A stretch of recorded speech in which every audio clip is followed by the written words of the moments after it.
Welcome in, everyone. We have something very interesting to discuss today, and that is all the drama surrounding Tim Kennedy, allegations that he either exaggerated or fabricated parts of his book, Scars and Stripes. Those allegations were made in a podcast by the Antihero Podcast, who have a good track record of telling military stories, police stories, and exposing people who may not be fully honest. But before we get into all that, make sure to like, subscribe, and comment in the video with your thoughts. It helps the video spread. It's good for everyone. The goal of this is to spread stories of veterans and address military news. And the more you like, subscribe, and comment, the more people we can impact, which is the goal.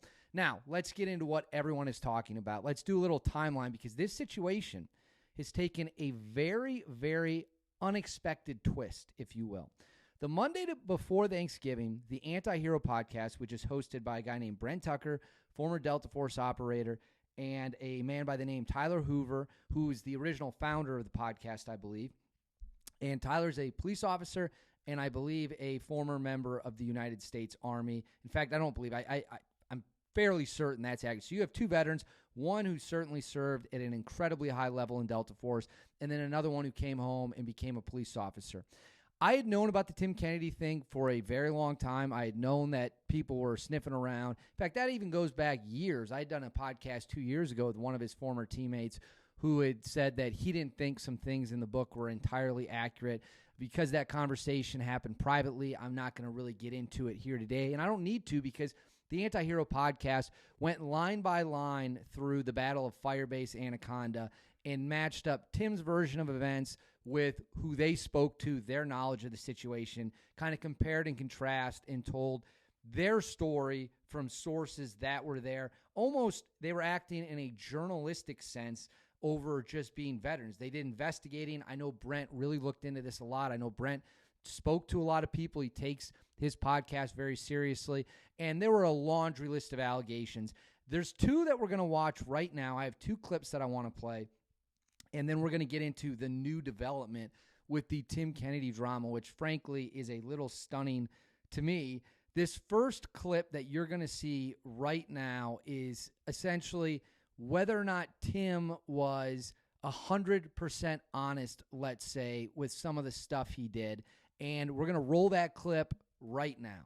Pulling out of the compound and ready to go.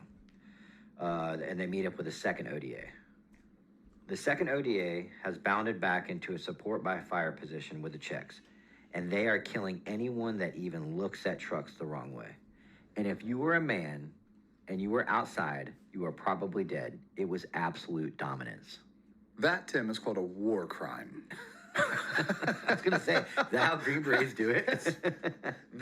That is what's commonly I'm frustrated. referred to. Every dude dies. Everyone gets it. You look at me, you get it. You look at me, you die. You breathe, you die.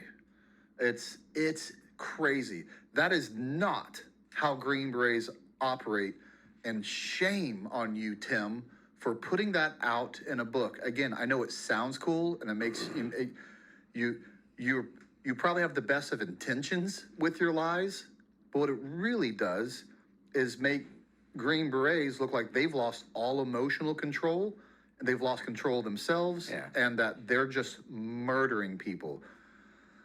Let me tell you what Green Berets really do, especially because he's talking about this ODA that came in from Anaconda to help them. They have to live here. They can't. You start murdering innocent people, you will completely lose control of the people that you came to help. That is against everything Green Berets believe in and do. All right. Now we have the second clip. This clip from the Antihero Podcast ties into whether or not Tim, in his book, they claim about engaging 20 targets from a sniper tower. Brent has serious questions about that. He claims he spoke to people who were there who could not verify that claim. And in his expertise as a former Delta Force guy, he finds it very unlikely you could take out 20 targets and not be highly decorated, not become a legend, not have everyone know about it. Again, this is from Brent's personal experience and the people he spoke to. Again, this is a Delta Force guy. This is not some Joe Schmo guy like me coming off the street making claims. It is from a legitimate source. Let's run that clip right now. Pattern like that. So it's not because this place was so absolutely dangerous and it was crawling with Iranians It was because it made nightmare. it made more logistical sense, Tim. And if you weren't the newest guy, the most junior Green Beret on this mission, you would know that.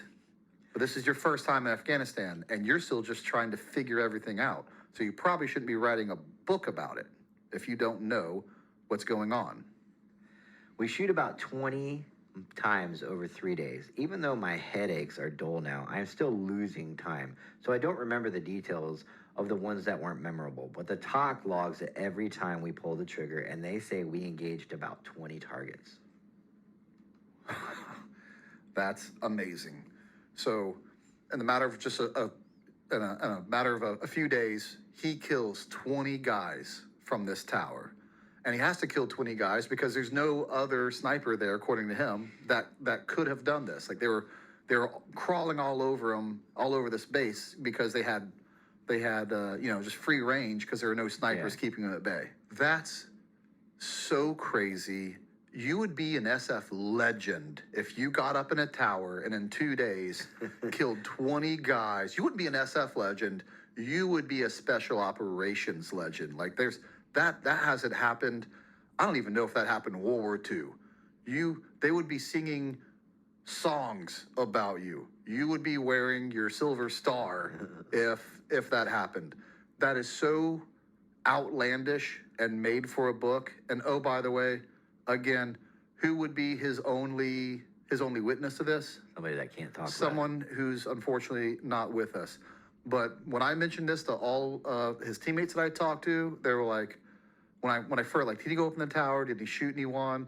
Like, they were a little bit hesitant at first. Like, I guess you could have shot like someone maybe and us not hear about it. I was like, I feel like I would have heard about it if you did, because you'd come down and you'd talk about it. Like, these guys they work out together, they eat together, they live together, they're here on this mission together. Like, you're not just going to keep that a secret and be like, I went up there and shot a guy in the head, but that's just a story for me and Mike to keep to ourselves. That's hard enough for one person, and even when it was one person, some of the teammates were like, I guess it might have happened. They weren't willing to really be like, nah. So they were like, I don't think it happened. But 20? When I got to 20, they laughed. Everyone laughed. That's how preposterous this is. After Mike. So this video was closing in on 300,000 views, the Antihero Podcast, the main one, and it should already have been there. But then something happened that nobody is able to explain that I find very odd. And I want you to comment with why you think YouTube did this. At some point, either Wednesday or Tuesday, I believe Wednesday, but it's not quite proven, YouTube made the decision to restrict the video. YouTube made the decision to age restrict the video put out by the Antihero Podcast for community guidelines violations. Now, I've watched the video start to finish. I've seen the entire thing. I know everything that's in it. There's no violence in it. There's no inappropriate discussions in it. As far as I know, there is no even real bad language. I don't remember any bad language. And I spoke to one of the podcast hosts, and I wrote about this on Outkick.com. We did a deep dive into why YouTube, we think, is restricting this video. And when you put a video into YouTube, you go through a situation where it asks you to rate the video. Is it appropriate or not? Tyler rated the video before the public ever saw it. YouTube agreed with his rating that it was appropriate, didn't need to be restricted or anything, and that it could play. And it was that way for at least a week. And then what happened? The video gains huge traction. It's going viral. It's all over the internet. And then out of nowhere, YouTube comes back. They don't just demonetize the video. They don't hit it with a yellow dollar sign, which means that it's going to have limited spread. It's not going to make money. They age gate it. They restricted it by age, which means if you don't have an account and you're not 18, you cannot watch the video of the Antihero Podcast exposing what they believe to be Tim Kennedy fabricating and or exaggerating war records. I reached out to YouTube multiple times. In fact, I reached out to YouTube 3 times specifically, then a 4th time if we count a different person. The 3 that were not to the other individual all went unanswered. The other individual just kind of pivoted me in contact with someone else. Very nice woman. I had no issues. Polite email exchange. And I wanted to know what was in this video. What was in the video from the Antihero podcast that was so bad YouTube felt the need to come back more than a week later and restrict the video so that people couldn't watch it? On the surface, it makes zero sense. It makes absolutely zero sense. I've spoken to people who have different theories of why YouTube might have done this. Because I cannot prove those theories at this point in time, I am not going to say what they are because that would be unfair, quite frankly. I'm going to keep digging in on this because it makes no sense that the Antihero podcast went through the grading system. YouTube determined it was totally fine for people to see, then comes back more than a week later after it's captivated the attention of the military community, after it's captivated the attention of the internet, Reddit, different blogs, plenty of YouTube videos are coming out. After all that happens, YouTube then decides to come back and say, you know what? No. Never mind. Your video is now restricted and not just demonetized with limited reach.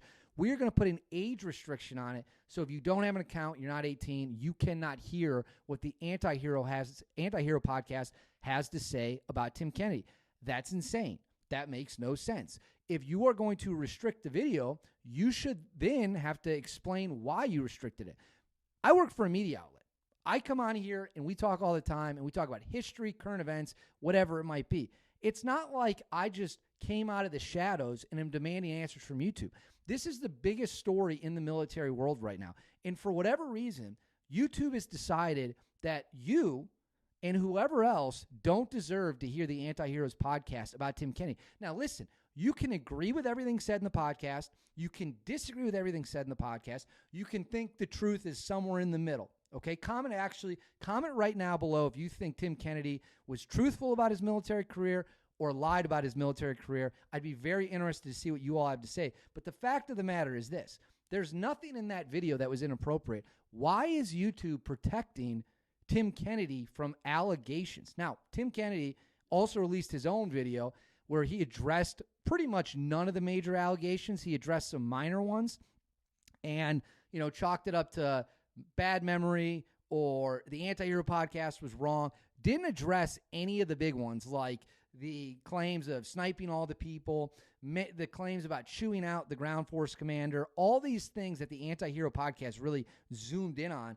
Tim Kennedy never came out and addressed any of those. As far as I know, I watched his 11-minute video. I didn't see anything in there to suggest that he was really pushing back. So we deserve answers. The people deserve answers. I'm going to stay on this because people deserve to watch the Antihero podcast. Again, you don't have to agree with it. You can think the Antihero podcast is wrong. I personally think that they made a very convincing argument. They brought a ton of information, not just Reddit posts that someone made. They spoke to people. Brent and Tyler brought a ton of information. They laid it out over the course of 3 hours about one story Tim told. My understanding is that there could be more episodes about other stories Tim told. Look at the video.